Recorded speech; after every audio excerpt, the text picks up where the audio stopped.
Deus, é muito bom estar na casa do Senhor, louvando, adorando, bendizendo o seu doce, poderoso, maravilhoso, eterno e lindo nome. Glorificado seja o nome do Senhor. As pessoas elas pensam que a Páscoa ela começou há 2016 anos atrás aproximadamente. Alguns pensam que ela começou lá em Gênesis, quando depois de Adão e Eva haverem pecado, o Senhor Jesus Cristo lançou um decreto que a serpente teria a sua cabeça esmagada pelos pés, aquele que nasceria da mulher. Mas também está errado. O sacrifício de Cristo, a crucificação de Cristo se deu muito antes, enquanto não havia nada. Porque o Cordeiro de Deus ele foi sacrificado, foi crucificado antes da fundação do mundo. Era um plano de Deus. Já havia isso. Muitos acham que Deus ele executou um plano B ou um jeito de tentar recuperar a humanidade, mas não, nada escapa do controle do nosso Deus. O nosso Deus, ele é onipotente, ele pode todas as coisas. O nosso Deus ele é onipresente, ele está em todos os lugares. E mesmo assim, nenhum lugar pode contê-lo. E ele é eterno. Ele é antes da eternidade. Nosso Deus, ele também sabe de todas as coisas. Ele é onisciente. E nós poderíamos falar dias e dias e não esgotaríamos esse assunto dos atributos comunicáveis e incomunicáveis de Deus. Coisas que são maravilhosas e que muitas vezes a nossa mente não consegue entender, porque é grandioso demais para nós. Quero convidar o presbítero Sebastião para fazer uma breve leitura. Eu preparei um texto que tem no seu jornalzinho. Esse texto que eu recebeu depois do empréstimo. É um texto que está no jornalzinho, não é um texto de minha autoria, é do reverendo Augusto Nicodemos. Eu peguei esse texto e fiz uma pequena adaptação. Por isso que no finalzinho está escrito lá, adaptado do texto do reverendo Augusto Nicodemos. Ele recebeu inspiração do Senhor, a Luísa passou para mim e eu não tenho por que ficar inventando nada, simplesmente adaptei algo que fica mais claro para os nossos entendimentos da nossa igreja. Amém. Nesta época do ano, celebra-se a Páscoa em toda a cristandade, ocasião que só perde em popularidade para o Natal. Apesar disto, há muitas concepções errôneas e equivocadas sobre a data. A Páscoa é uma festa judaica.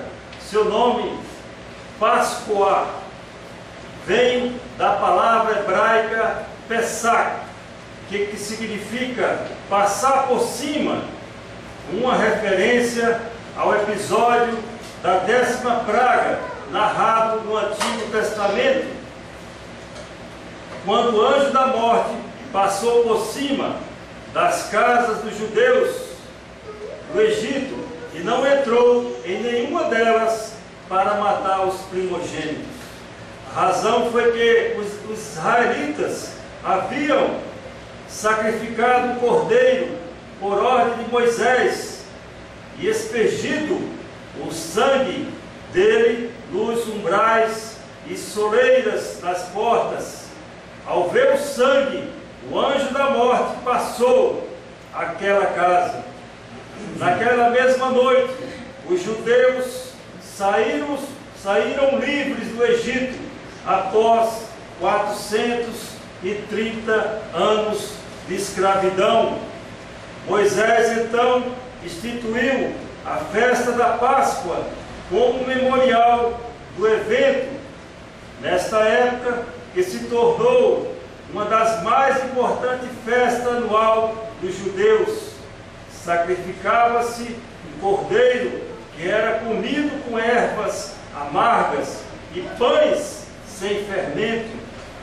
Jesus Cristo foi traído, preso, morto, durante a celebração de uma Páscoa em Jerusalém.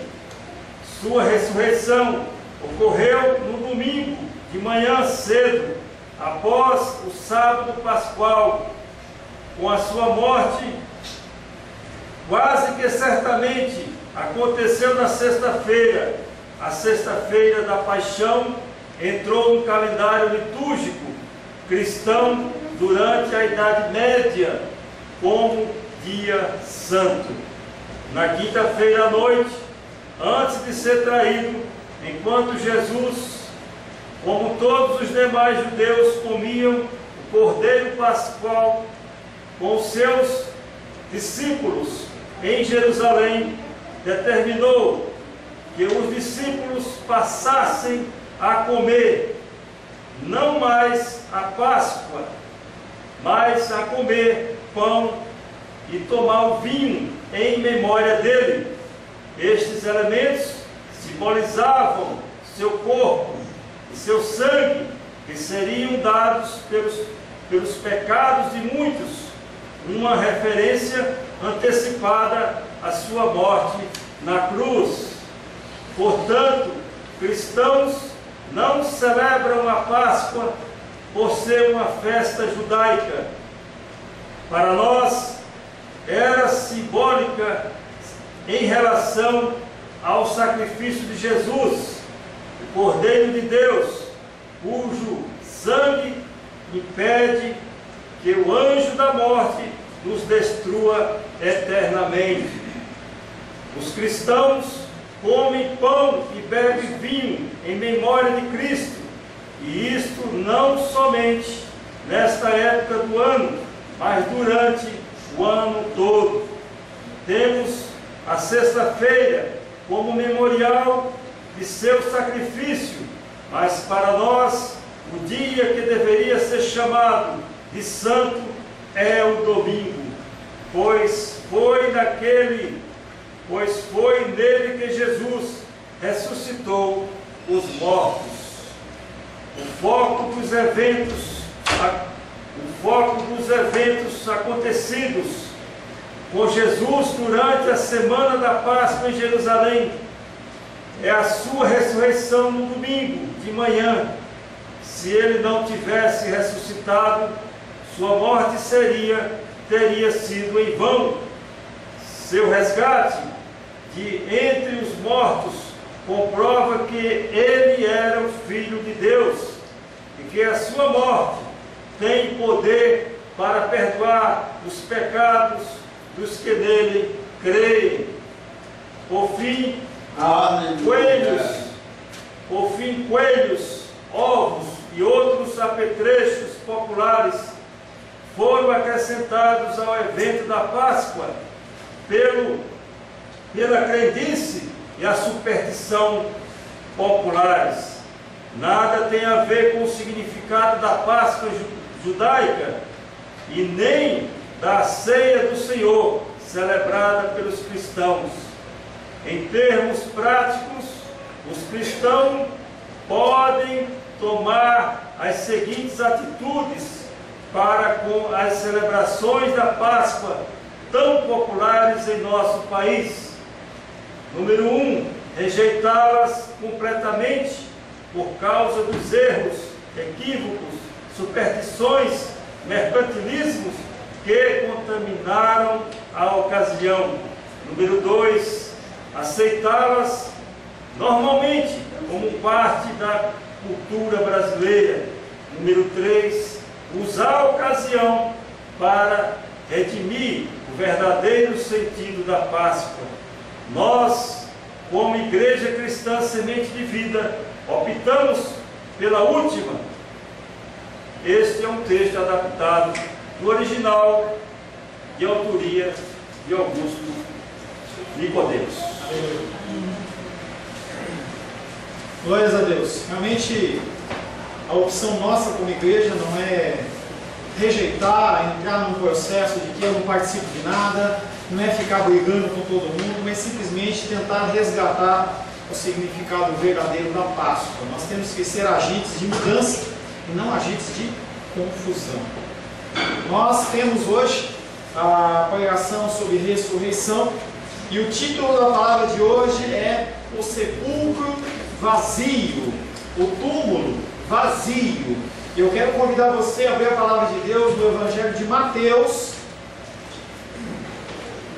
Mateus 28. Nós vamos ler do verso 1 até o verso 10. Mateus, Evangelho de Mateus, capítulo 28, versos de 1 a 10.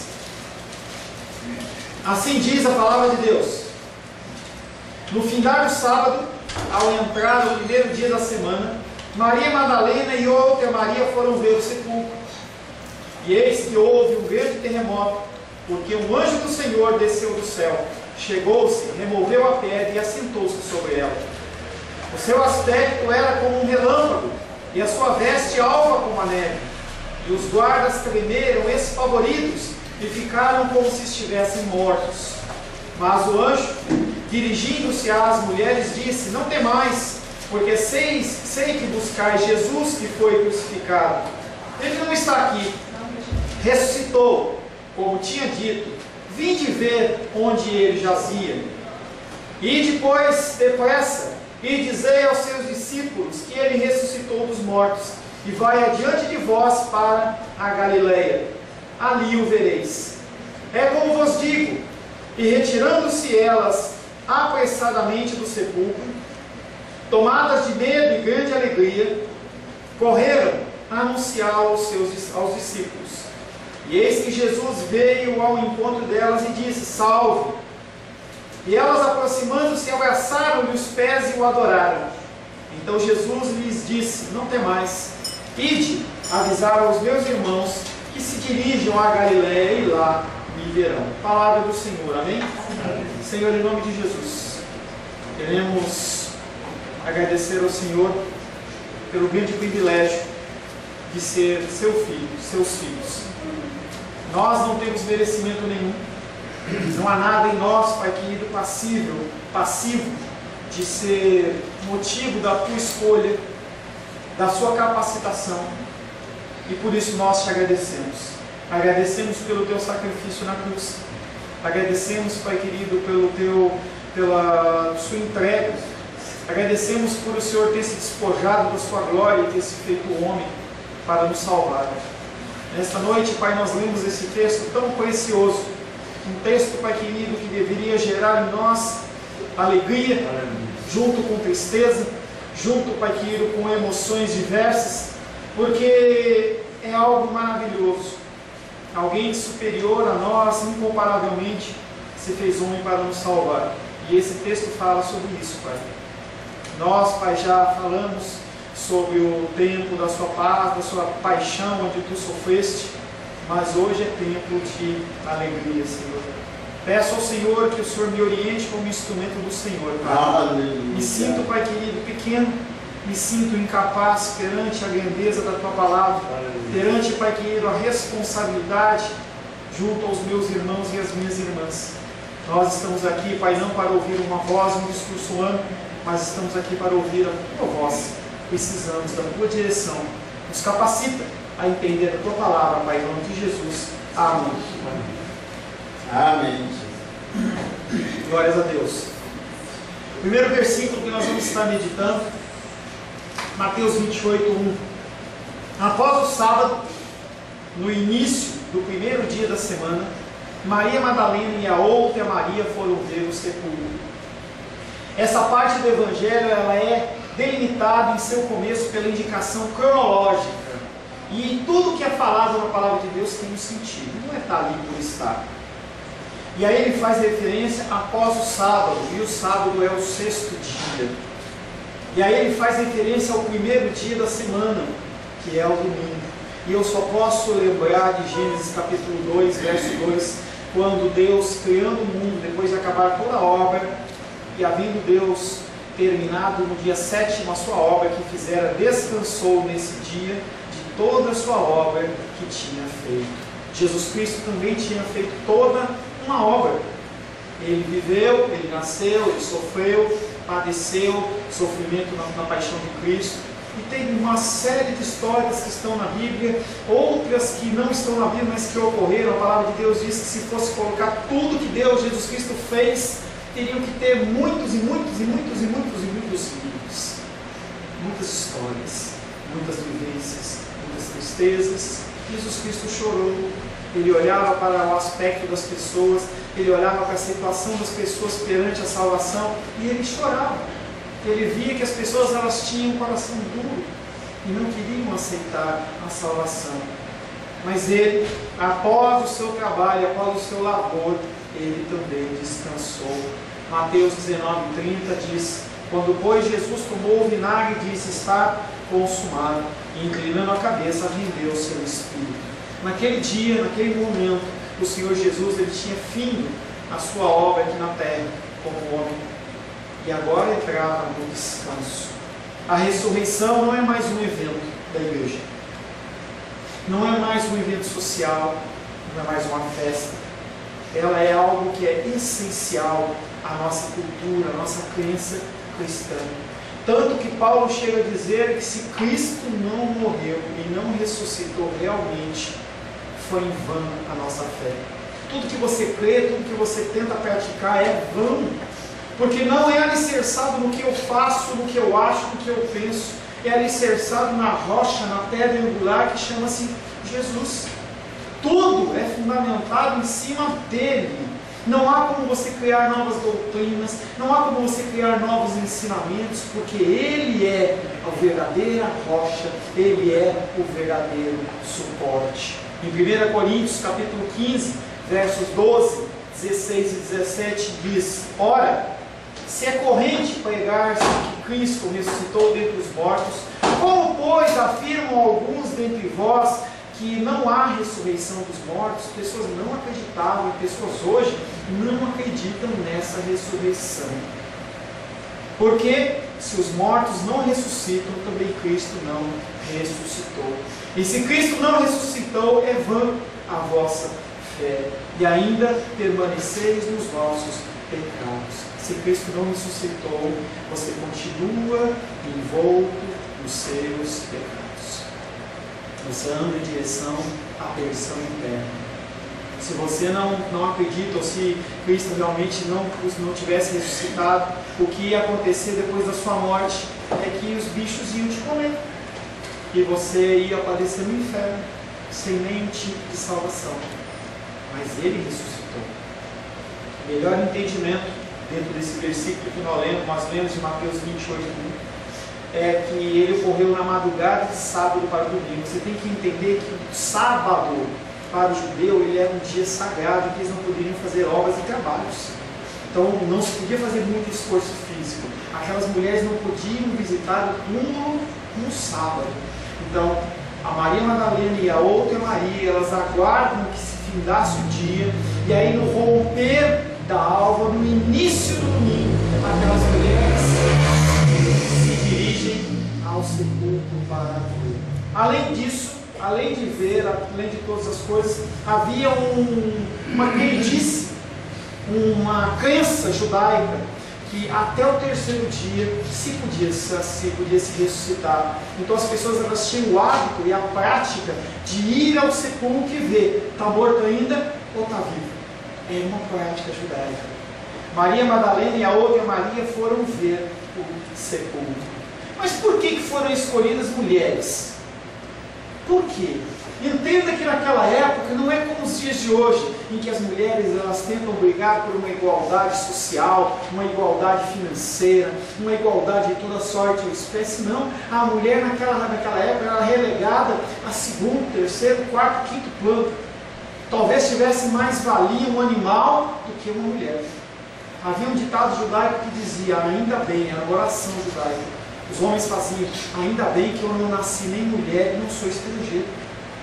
Era o comportamento em relação às mulheres. Mas Jesus Cristo ele vem resgatando a mulher, não para a mulher ser igual ao homem, não para ela ser superior ao homem, mas para que a mulher cumprisse o papel designado por Deus nas Escrituras. A mulher tem um papel especial. A mulher ela tem uma figura especial. Ela não precisa tomar o lugar do homem. Ela não precisa fazer as coisas que o homem faz, porque ela é especial dentro da criação do próprio Deus. Mas isso não justifica para aqueles homens, para a cultura daquela época, por que foram escolhidas mulheres. Por que não foram homens? 1 Coríntios capítulo 1, verso 26, 27, 28 e 29, o apóstolo Paulo fala à igreja de Corinto sobre isso. Irmãos, reparai, pois, na vossa vocação, visto que não foram chamados muitos sábios segundo a carne, nem muitos poderosos, nem muitos de nobre nascimento, pelo contrário, Deus escolheu as coisas loucas desse mundo para envergonhar os sábios, e escolheu as coisas fracas do mundo para envergonhar as fortes. E Deus escolheu as coisas humildes do mundo, e as desprezadas, e aquelas que não são, para reduzir a nada as que são, a fim de que ninguém se vanglorie na presença de Deus. Jesus Cristo, Ele é lindo e maravilhoso. Enquanto o conceito humano é: vou escolher o mais forte, o mais bonito, o mais alto, Jesus Cristo, Ele vem, escolhe eu e escolhe você. Pessoas totalmente despreparadas, totalmente sem merecimento, mas simplesmente o Senhor escolhe. O nosso Deus não trabalha com padrões humanos, glória a Deus por isso. Nós escolhemos aqueles que são mais patentes aos nossos olhos. O Senhor, Ele foge desse padrão e prefere escolher quem Ele quer. E aí Ele vem e capacita. Capacita para uma missão que é divinamente designada. Não é qualquer coisa. Você tem uma missão especial de Deus. Por menor que seja, ou ao contrário, por maior que lhe pareça, cumpra o que te é designado. Deus tem dado tarefas para você que você não tem cumprido, ou que você não acha digno, ou que você acha que é muito, ou que você acha que é pouco. Quem cuida para que haja perfeito cumprimento não é o pastor Paulo, não são as pessoas na sua vida, mas é o próprio Deus. Esses propósitos, eles têm que se cumprir. Mateus 28, 2 até o versículo 4 diz o seguinte: eis que houve um grande terremoto, porque o anjo do Senhor desceu do céu e, aproximando-se, removeu a pedra e assentou-se sobre ela. O seu aspecto era como do relâmpago, e a sua vestimenta alva como a neve. E os guardas tremeram de medo dele e ficaram como se estivessem mortos. Em paralelo ao caminho das duas Marias, ocorre no túmulo uma ação sobrenatural. Não acontece no mesmo momento, acontece em momentos diferentes. Jesus, Ele ressuscitou. Aleluia. Exteriormente nós temos o anjo do Senhor e os guardas como espectadores. Eles estão apenas observando. Não foi o anjo que ressuscitou Deus, ressuscitou Jesus, foi o próprio Deus. O versículo iniciado pelo "e eis que houve" sugere duas possibilidades. Primeiro, o violento terremoto ele veio com a presença do anjo. A presença sobrenatural daquele anjo abalou a terra. E a outra foi que a ação do anjo para que abrisse o sepulcro foi que ele deflagrou aquele terremoto. Os guardas testemunharam o terremoto, viram o anjo e ficaram como mortos. As pessoas, quando estão perante coisas sobrenaturais, elas não sabem lidar. A gente pede para ver anjo, a gente pede ver o sobrenatural do Senhor. Se o Senhor aparecer na tua frente, se o anjo aparecer na sua frente, você vai sair correndo, vai começar a ficar desesperado, porque você não sabe lidar com o sobrenatural. É natural, e foi o que aconteceu com esses guardas. O terremoto não teve alguma coisa, nenhuma coisa, em relação à ressurreição de Jesus, porque a ressurreição ela foi através do Espírito Santo de Deus, com a ordem do nosso Senhor Deus. Nesse evento, a pedra foi rolada, o lacre foi rompido, e os soldados eles ficaram impotentes. Quando Deus age, o homem não pode fazer absolutamente nada. Quando o homem tenta fazer alguma coisa contra você, e o Senhor não assim permitiu, é em vão. No ocorrido, não há nada em particular que sugira que os soldados eram testemunhas pagãs. Algumas pessoas acham que Deus colocou os soldados ali para serem testemunhas pagãs. Não, queridos, não tem nada a ver, porque o texto bíblico tem que ser lido na sua inteireza. Se você continuar lendo o versículo 11, 12, 13, 14 e 15, o que você vai ver é que estes homens, eles testemunharam mentiras. Os sacerdotes pegaram eles e falaram assim: o que aconteceu? Não, você não vai falar isso. Você não vai reforçar o testemunho da ressurreição de Cristo. Você vai falar que os discípulos vieram na noite, arrastaram a pedra e arrancaram, tiraram o corpo de Jesus Cristo lá para dizer que foi ressuscitado. Se aqueles homens tivessem tido contato com o sobrenatural de Deus, eles seriam transformados. Não tem como ser humano estar perante a figura de Jesus Cristo e não ser transformado. Jesus Cristo, em certo momento do seu ministério, ele chora e fala: ai de ti, falando de duas cidades, se houvesse ocorrido milagres como ocorreram em outras duas cidades, aqui as pessoas tinham se convertido. As pessoas precisam ver em mim e em você essa transformação. É a partir daí que gera mudança e transformação. Mas você é apenas um instrumento, mais nada que isso. Deus, ele age de muitas maneiras, inclusive no que se refere à minha vida e à sua vida. Ele pode sim usar um terremoto para expressar algo. Ele pode usar o fogo para expressar algo. Mas ele também pode usar uma brisa suave, como foi o caso de Elias. Elias na caverna, tristinho, havia sido confrontado por Jezabel, estava em uma depressão profunda, e ele ouve uma série de ruídos, uma série de manifestações fora da caverna, mas quando ele ouve a leve brisa, a voz do Senhor, ele sabia que era a voz de Deus. Cabe a nós estarmos sempre alinhados ao Espírito Santo para espiritualmente discernirmos o espiritual. Deus tem falado conosco, Deus fala comigo, Deus fala com você. Mas muitas vezes nós não ouvimos porque nós estamos tão longe dele. Nós nos ocupamos de tantas coisas, e dentro da nossa celebração de Páscoa, que nós fizemos aquela simulação da Páscoa judaica, a lavagem das mãos é um tempo de meditação. A gente tem tanta correria, tantas coisas ocorrem, nós temos horário para acordar, horário para dormir, horário para almoçar, horário para tantas coisas, e nós não conseguimos separar um tempo com Deus. E aí o nosso ouvido espiritual ele começa a ficar como que não conseguindo captar, ele começa a falhar e a gente não consegue ouvir a voz de Deus. O recado para você é: se achegue a Deus. Para esse mundo. Esse mundo ele vai continuar girando, mas se você parar, você vai estar ouvindo a voz do Senhor. E esse mundo vai continuar rodando. A empresa onde você trabalha vai continuar funcionando. Os familiares seus vão continuar vivos. As coisas vão continuar ocorrendo da mesma maneira, mas você está na presença de Deus. Mateus 28, versos 5 a 7 diz: mas o anjo, dirigindo-se às mulheres, disse-lhes: não temas. Eu sei que procurais Jesus, que foi crucificado. Ele não está aqui, pois ressuscitou conforme havia dito. Vinde ver o lugar onde ele jazia. Depois, ide depressa dizer aos seus discípulos que ele ressuscitou dos mortos.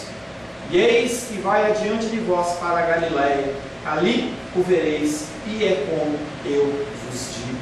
As mulheres não testemunharam o terremoto. As mulheres não testemunharam a descida do anjo e o empurrar da pedra. O sepulcro vazio, elemento central, mostra que Jesus Cristo não ficou prisioneiro da morte. Ó morte, ó morte, onde está a tua vitória? Jesus ressuscitou. Aleluia. Começou um novo dia, o primeiro em que começa uma nova era na história, um tempo messiânico. Você tem o privilégio viver nesse tempo. Pastor, mas não era maravilhoso a gente viver no tempo de Jesus? Não, maravilhoso a gente viver agora, porque foi o Senhor que te colocou nesse tempo e não te colocou há 2, 3, 4 mil anos atrás. Ele quer você agora, neste lugar. A comunidade agora é representada por Maria Madalena, pela outra Maria, pelos discípulos, pela minha vida e pela sua vida. E a alegria delas naquela situação estava mesclada com o medo. Não temas. E isso ocorre muito nas nossas vidas, porque o texto está dizendo que Jesus Cristo ressuscitou e aquelas mulheres ficaram espantadas. Quando o Senhor ele promete coisas na sua vida e você vê acontecer, você fica espantado. Mas a palavra de Deus já disse sobre essas coisas. Ele fala que Ele vai cuidar de mim e vai cuidar de você.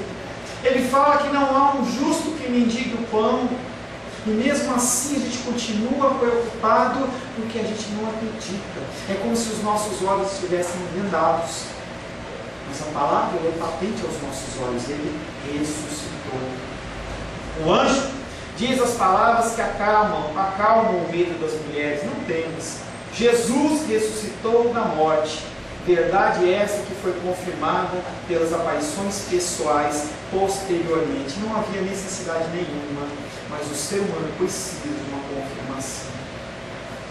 Então, após as mulheres serem convidadas a ver o lugar em que Jesus estivera, receberam uma ordem para ir depressa, a fim de transmitir a alegre mensagem aos discípulos. É então transmitido que Jesus já está em uma frente e vai encontrar com eles lá na Galileia. Todo este evento tem a finalidade principal de testemunhar a ressurreição de Jesus Cristo. Nossas vidas fazem parte desse maravilhoso plano. Pessoas vão visitar o túmulo de Jesus, mas ele não está lá. E deve ser lindo e maravilhoso, deve ser uma emoção ímpar você ir ao túmulo de Jesus, mas eu te acrescento, ele não está lá. Você não vai encontrar Jesus lá. Você não vai conseguir nada espiritual lá. Você vai se emocionar, porque é interessante você ler os textos bíblicos e você poder ver aonde aconteceu as coisas. Deve ser incrível. Mas Jesus não está lá.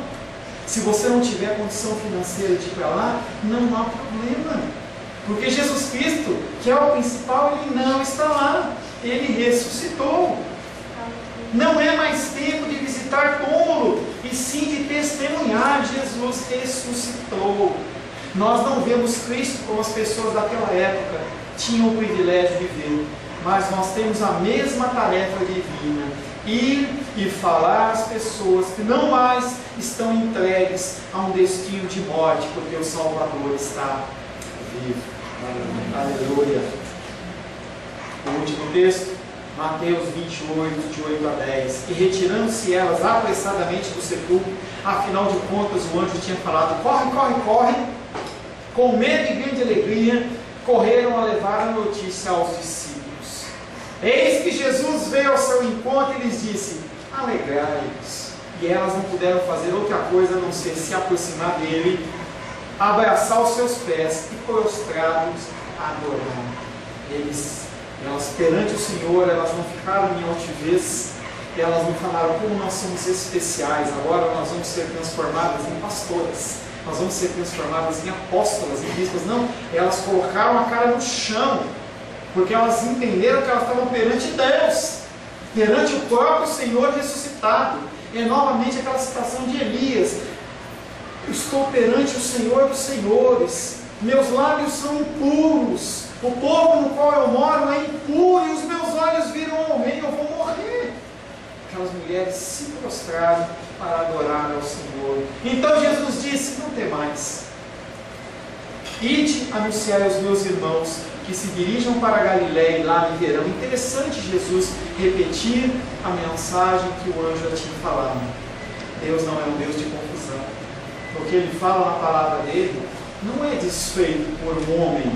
As pessoas, elas procuram crer em coisas, inventar coisas, mas se a palavra de Deus está falando que é daquele jeito que vai acontecer, é daquele jeito que vai acontecer. Não é como o homem quer. Os homens, eles fazem ciclos, eles fazem esquemas, procedimentos, mas tudo ocorre conforme o nosso Senhor assim determina. As mulheres, sentindo medo, mesclado com alegria, corriam para contar a novidade. Mas elas descobriram a figura de Cristo, porque o Redentor delas vive. Os discípulos tinham abandonado o Mestre na experiência pascal, na certeza de terem sido perdoados e aceitos de novo na comunhão com Ele. Não mais uma Páscoa religiosa. O presbítero Sebastião leu aqui: não mais uma Páscoa religiosa, mas agora Santa Ceia do Senhor. Santa Ceia, que na semana que vem nós vamos ter o privilégio de mais uma semana proclamar a Santa Ceia. Você vai ter o privilégio de estar ali cumprindo a palavra do Senhor que ressuscitou. Não mais um culto religioso, mas agora a figura de um Deus amoroso que ama os seus filhos. Agora nós fazemos parte da família espiritual. Isso é motivo de confiança para nós. Se eles que rejeitaram o próprio Deus, eles puderam ser inseridos na família do Senhor, nós também temos essa possibilidade. Através de Cristo, podemos sim fazer parte da família de Deus. O nosso Redentor vive. Podemos nos alegrar em Cristo, pois através dele também seremos ressuscitados naquele dia. Um dia vai ocorrer, ou você vai morrer e ser recolhido à terra, ou o Senhor vai aparecer nas nuvens, a trombeta vai tocar, independente de onde você estiver, como Ele ressuscitou, você vai ressuscitar, seus corpos, as partes do seu corpo vão se juntar, mais ou menos naquela figura de Ezequiel lá, quando liga osso, liga nervo, liga músculo, e aí o teu corpo sobe, o corpo dos vivos sobe, são transformados, e nós encontramos o nosso Redentor, porque Ele vive. Dia de júbilo e de alegria. Nunca vai haver um dia como aquele. Um dia de júbilo e alegria. Não vai mais haver tristeza. Você não vai mais ter tontura. Você não vai mais sentir dor. Você não vai mais ter problema de labirintite. Você não vai ter mais nenhum tipo de enfermidade, nenhuma tristeza. Porque o Senhor, Ele ressuscitou. Avante, pois, e sem parar, o Evangelho a anunciar. Agora nós não olhamos mais para a cruz, ou melhor, agora nós olhamos para uma cruz do passado. Os judeus, eles olham para uma cruz que já foi. Maranata, vem o Senhor Jesus. Feche seus olhos.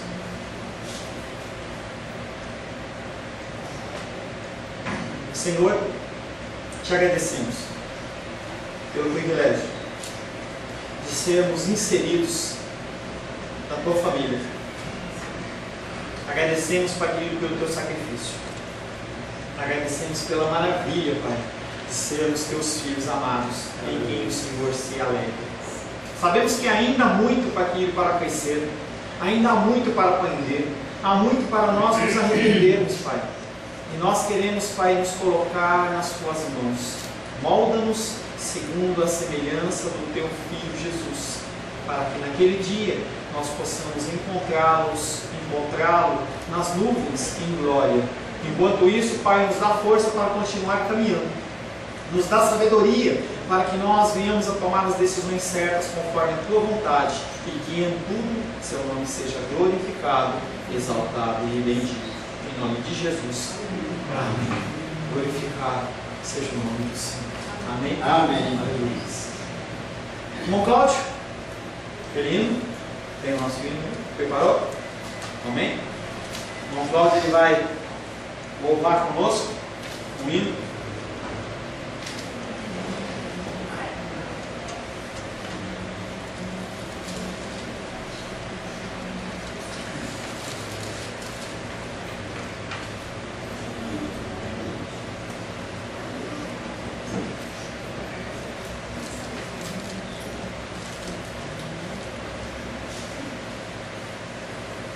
Vamos cantar? Amém? Todo mundo, né?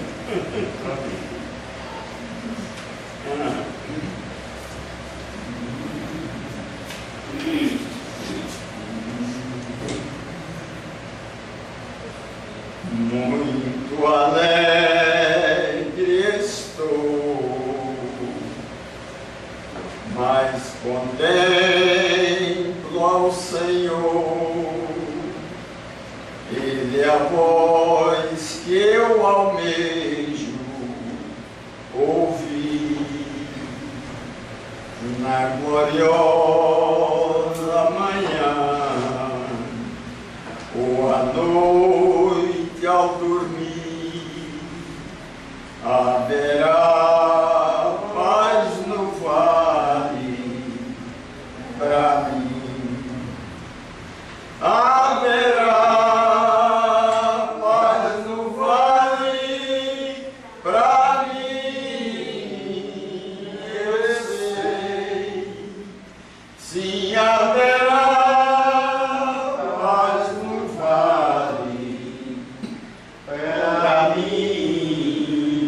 Senhor.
paz no vale para nós, irmãos. Sabemos em quem temos crido. Jesus Cristo veio ao mundo para nos dar vida. E nós sabemos que temos crido. Ele veio para dar paz a todos nós. E nós temos paz no vale porque Ele deixou e nos dá essa paz maravilhosa. Aleluia. Glórias a Deus. É um prazer ter o irmão Cláudio conosco.